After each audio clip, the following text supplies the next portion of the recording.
Syiar Akbar Ramadan. Subhanallah, masih semangat. Bu, ngapa ngeliatin saya begitu amat? Hah? Ibu-ibu ada yang nyaut, Ustadz kok bajunya ngatung begitu ya? Tahu nggak? Ini nih model, bukannya ngatung. Lu mah nggak gaul lu. Lagian ngeliatinnya biasa aja, keles. Tahu nggak sih lo kalau lo ngeliatinnya model kayak begitu, sakitnya tuh di sini. Alhamdulillahi Rabbil Alamin. Masih bersama saya di acara Syiar Akbar Ramadan.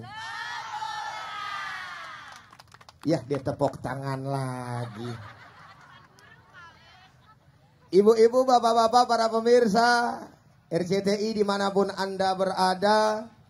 Sekarang kita berbicara tentang bagaimana diri kita sebagai seorang muslim, hamba-hamba Allah Subhanahu wa ta'ala yang beriman, untuk kemudian menyerapi dari kisah-kisah orang-orang yang mendapatkan hidayah dari Allah Subhanahu wa ta'ala. Karena banyak di antara kita, tadi Ustadz Mohai sudah sampaikan, siapa sih di antara kita yang gak pernah punya dosa, betul? Kita ini bukan malaikat, betul? Tapi kita juga bukannya iblis. Tapi kita bisa menjadi setan. Sebab yang namanya setan itu merupakan sifat yang kemudian ada pada diri makhluk Allah Subhanahu wa ta'ala, baik dari kalangan jin dan juga kalangan manusia. Makanya ayatnya tadi juga dibacakan oleh siapa? Ustadz Muhtadin minal jinnati wan nas. Jadi kalau misalkan ada di antara kita yang jadi setan, itu namanya setan kepala hitam. Iya Bu ya? Iya Pak ya? Nah, supaya kemudian pada akhirnya kita nggak jadi setan melulu, bagaimana caranya? Gapai itu hidayah Allah Subhanahu wa ta'ala. Dengan cara apa? Perbanyak membaca kisah-kisah orang-orang yang telah diberikan hidayah oleh Allah Subhanahu wa ta'ala. Salah satunya ada orang yang kemudian diberikan oleh Allah Subhanahu wa ta'ala hidayah. Dari apa? Dari perbuatannya. Yang tadinya dia itu membunuh 99 orang. Bu, bunuh. BUNUH, bunuh. Membunuh daripada manusia. Saya mau tanya, dosa besar apa dosa kecil? Dosa besar apa dosa kecil? Tapi kemudian pada akhirnya Allah Subhanahu wa ta'ala berikan kepada dirinya hidayah. Kenapa? Karena di dalam diri hamba Allah Subhanahu wa ta'ala itu ada rasa penyesalan, ada rasa ingin kembali, back. Bu ilah, back. Ibu ngomong-ngomong ngerti nggak back? Saya aja nggak ngerti, gimana ibu? Kembali kepada Allah, rujuk, menyesali apa yang kemudian ada dan dilakukan oleh dirinya.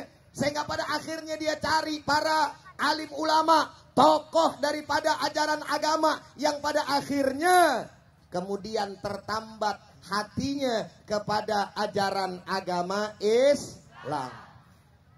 Akhirnya sang ulama tadi memberikan nasihat kepada orang yang mau tobat ini. Ini kisah ada di dalam kitab Riyadhus Shalihin. Kalau ente mau selamat katanya, pindah. Dari mana? Dari negeri maksiat ke negeri ibadah. Akhirnya kalau memang persyaratannya sedemikian rupa, oke, saya akan jalankan. Lalu dia jalankan itu syarat, dia berpindah, hijrah dari tempat maksiat ke tempat ibadah, dari tempat keburukan menuju ke tempat kebaikan. Kalau orang sudah punya niat daripada yang namanya taubat kepada Allah, punya niat baik, pasti dia akan jalankan betapa hebat pun daripada ujian dan kesulitannya. Akhirnya dilewatin tuh padang pasir, Bu. Padang pasir. Kalau di Pekayon mah kagak ada padang pasir. Betul apa betul? Betul apa betul? Adanya orang Padang. Ada orang Padang di sini? Banyak orang Padang. Jadi di sana adanya padang pasir, di tengah perjalanan kelelahan, capek, lelah, letih. Akhirnya kemudian jatuh pingsan.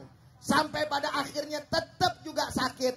Akhirnya kemudian meninggal dunia. Inna lillahi wa inna ilaihi raji'un. Turun dah nih malaikat. Malaikat rahmat turun, malaikat siksa azab turun, berebut nih orang. Yang malaikat azab bilang, ini bagian saya, ini orang mau masuk ke dalam neraka. Kenapa? Karena memang ini orang ahli maksiat, sering bunuh orang, begitu banyak perbuatan kemunkaran yang ya gue ribet jadinya dah tuh. Diginiin sih. Sampai mana tuh tadi? Lu sih elah. Dadakan kalau ngasih tahu. Tawa aja lu Pak Mumun. Demen banget gue salah. Banyak perbuatan kemunkaran yang dia lakukan. Akhirnya kata malaikat rahmat, kagak, ini jatah saya karena dia sudah tobat dapat hidayah dari Allah Subhanahu wa taala. Walhasil Allah tolong. Begini, akhirnya diturunin yang namanya malaikat penengah. Udah deh, begini aja biar adil.